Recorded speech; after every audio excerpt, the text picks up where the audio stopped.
Tuan Yang di-Pertua, Akta Perubatan 1971 menetapkan bahawa graduan perubatan yang telah mendapat pendaftaran sementara dengan Majlis Perubatan Malaysia ataupun MMC perlu diberi peluang untuk menjalani latihan siswazah oleh pihak kerajaan. Sebelum tahun 2016, semua graduan perubatan yang menjalani latihan siswazah di Kementerian Kesihatan Malaysia telah dilantik secara tetap oleh kerajaan. Walau bagaimanapun, peningkatan mendadak graduan perubatan semenjak tahun 2016 telah menyebabkan tekanan tinggi untuk meneruskan pelantikan tetap.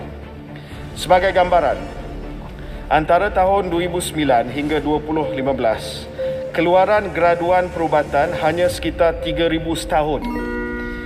Tetapi bermula tahun 2016, jumlah keluaran graduan perubatan adalah antara 5,000 hingga 6,000 orang setiap tahun. Berdasarkan perkembangan ini, kerajaan pada 13 Oktober 2016 telah memutuskan supaya graduan perubatan ditawarkan pelantikan secara kontrak bagi menjalani latihan siswazah dan melengkapkan khidmat wajib selaras dengan obligasi di bawah Akta Perubatan 1971. Selepas melengkapkan latihan siswazah dan khidmat wajib, graduan perubatan mengharapkan supaya mereka diserap sebagai pegawai perubatan lantikan tetap.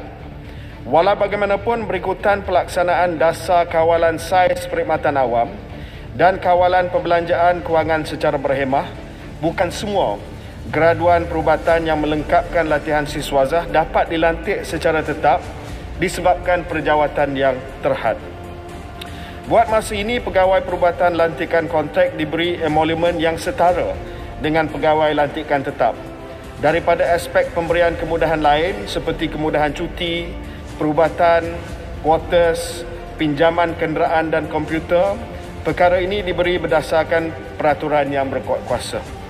Selain itu, pegawai perubatan lantikan kontrak turut mendapat kemudahan cuti seperti cuti rehat, cuti sakit, cuti haji, cuti bersalin, cuti tanpa rekod isteri bersalin, cuti tanpa rekod kematian ahli keluarga terdekat dan cuti tanpa rekod perayaan.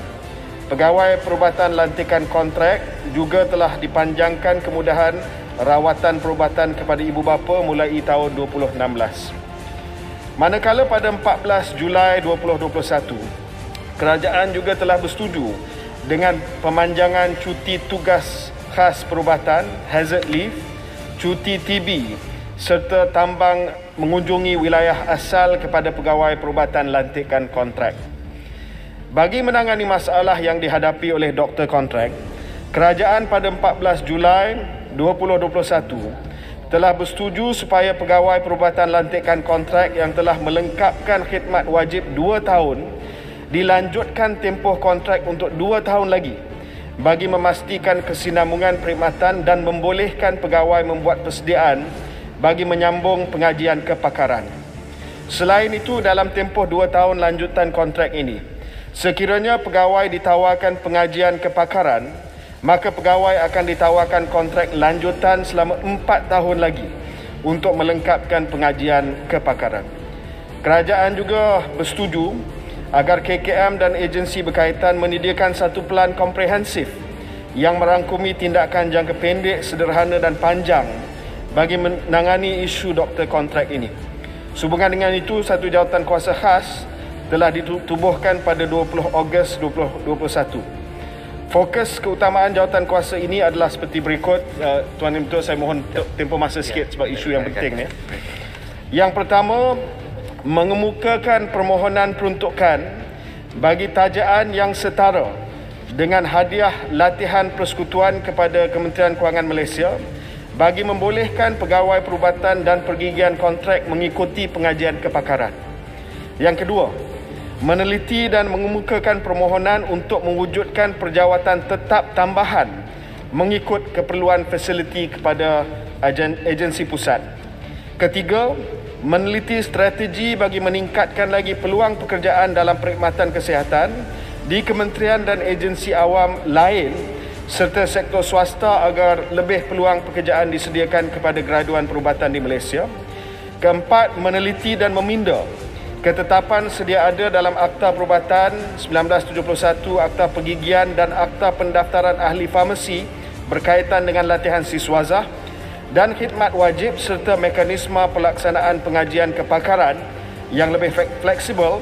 Dan yang kelima, mengadakan perbincangan dengan Jabatan Perkhidmatan Awam JPA bagi meneliti kesesuaian pindaan Akta Pencen 1980 atau memperkenalkan penambahbaikan yang setara kerana sebarang pindaan juga melibatkan penjawat awam lain dan implikasi terhadap dasar sedia ada berkaitan skim pencen dalam perkhidmatan awam.